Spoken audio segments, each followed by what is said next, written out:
ایک ایسا نام جس نے 3 براعظم پر حکومت کی، ایک ایسا سلطان جس کی شان و شوکت آج بھی تاریخ کے ورقوں میں چمکتی ہے، ایک ایسا حکمران جس نے ایک سلطنت کو عروج کی بلندیوں تک پہنچا دیا۔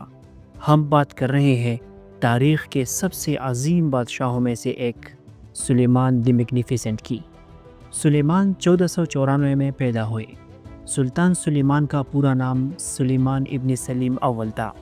اپنے باپ سلطان سلیم اول کی وفات کے بعد 1520 میں صرف 26 سال کی عمر میں وہ عثمانی تخت پر بیٹھے، لیکن یہ صرف تخت نشینی نہیں تھی بلکہ سلطنت عثمانیہ کے ایک نئے اور سنہری دور کا آغاز تھا جو اگلی 46 سال تک جاری رہا۔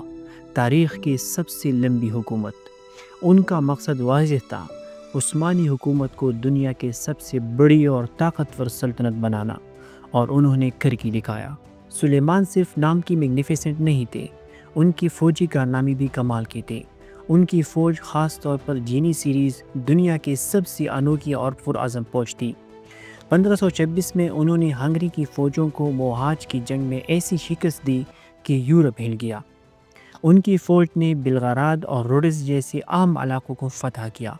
انہوں نے اپنی سلطنت کو یورپ کے دل تک پہنچا دیا، لیکن ویانا کا قلعہ جسے انہوں نے 2 مرتبہ متاثر کیا، وہ ایک ایسی رکاوٹ ثابت ہوا جس نے انہیں یورپ میں مزید آگے بڑھنے سے روکا۔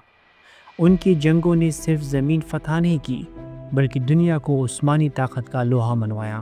جنگوں کے علاوہ سلیمان ایک عظیم معمار، قانون دان اور فنکار بھی تھے۔ انہوں نے اپنی سلطنت میں امن اور انصاف کا نظام قائم کیا۔ انہوں نے قانون کا ایک ایسا ذخیرہ بنایا جسے قانون عثمانی کہا جاتا ہے، اور وہ اتنا بہترین تھا کہ صدیوں تک اس کی مثال دی جاتی رہی۔ انہوں نے ثقافت اور علم کو فروغ دیا۔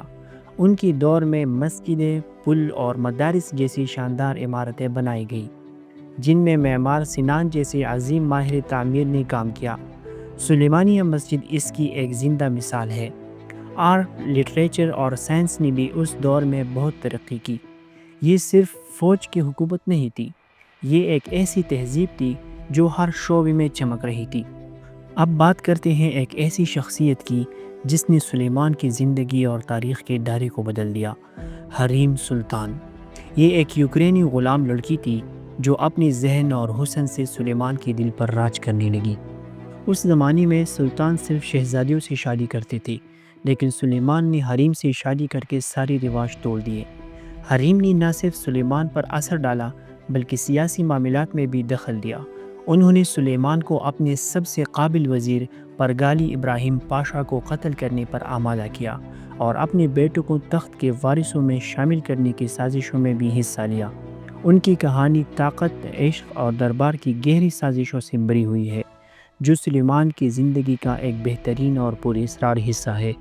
حریم سلطان کا اثر سلیمان کے اپنوں کے لیے خطرناک ثابت ہوا۔ سلیمان کا سب سے بڑا اور قابل بیٹا شہزادہ مصطفیٰ، جو لوگوں اور فوج میں بہت مقبول تھا، اسے حریم کی سازشوں اور سلطان کی شکوک و شبہات کی وجہ سے گردن زد کر دیا گیا۔ اس واقعہ نے نہ صرف سلطنت کو ایک قابل وارث سے محروم کیا بلکہ سلیمان کے دیگر بیٹوں کے درمیان بھی تخت کے لیے لڑائی کو ہوا دی۔ یہ دربار کی سیاسی سازشوں اور قربانیوں کی ایک دردناک داستان ہے۔ 1566 میں اپنی زندگی کے آخری سالوں میں بھی سلیمان فوج کی قیادت کرتے ہوئے ہنگری کے سگٹوار کے محاصرے کے دوران انتقال کر گئے۔ ان کی وفات تک سلطنت عثمانیہ اپنی تاریخ کے سب سے بڑی بلندیوں پر تھی۔ سلیمان دی میگنیفیسنٹ نے نہ صرف اپنی سلطنت کو دنیا کے سب سے بڑی اور طاقتور بنایا بلکہ انہوں نے ایک ایسی تہذیب، علم اور فنکارانہ وارث چھوڑی جو صدیوں تک یاد رکھی جائے گی۔ انہوں نے قانون بنائے، عدالت قائم کی اور اپنی عوام کو خوشحال رکھا۔ ان کا دور عثمانی تاریخ کا سنہری دور کہلاتا ہے، جہاں قوت، شان و شوکت اور عقل کا ملاپ تھا۔ یہ تھی تاریخ کی ایک عظیم بادشاہ کی داستان۔ آپ کو یہ ویڈیو کیسی لگی؟ کمنٹ سیکشن میں اپنی رائے ضرور دیں، اور اگر آپ کو تاریخی شخصیات پر مزید ویڈیوز دیکھنے ہیں تو ہمارے چینل کو سبسکرائب کرنا مت بھولیے گا، اور اس ویڈیو کو لائک اور شیئر بھی کیجیے۔ اگلی ویڈیو تک اپنا خیال رکھیں۔ اللہ حافظ۔